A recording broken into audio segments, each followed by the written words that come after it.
Labas, mes su draugais kuriame YouTube kanalą ir čionais rodome, kaip mums sekasi arba nesiseka tai daryti. Tai aš neseniai buvau išvažiavęs į Žemaitiją savaitei, prieš 2 dienas grįžau namo, tai šiandieną yra antroji diena ir ši diena yra labai silpna. Taip yra todėl, nes per šiandieną pasidariau darbų, tačiau nei vienas iš tų darbų nebuvo susijęs su mūsų kanalo kūrimu.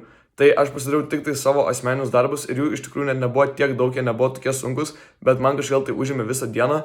Tiesiog kažkaip jaučiausi pavargęs, labai norėjau miego, gal 3 kartus buvau užmigęs 10-20 minučių. Tai nežinau, kažkaip tiesiog neturėjau energijos realiai ir tada žiūriu, kad jau dabar yra po 7 diena eina link pabaigos.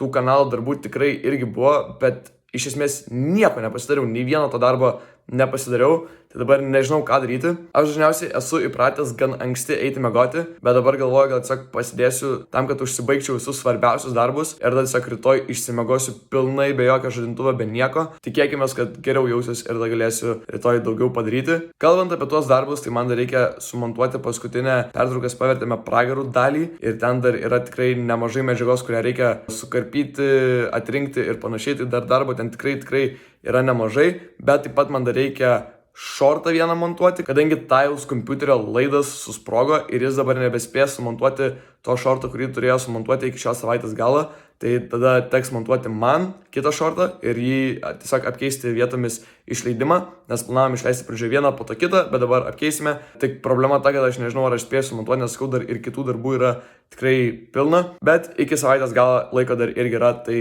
spėju, kad turėtų viskas būti gerai. Jeigu tau patinka toks turinys, kai mums sekasi kurti kanalą, kokių iškyla sunkumų, bet taip pat ir gerų momentų, kokių būna. Nu, žodžiu, visa mūsų istorija, kai mums sekasi ir panašiai, tai pasek. Iki.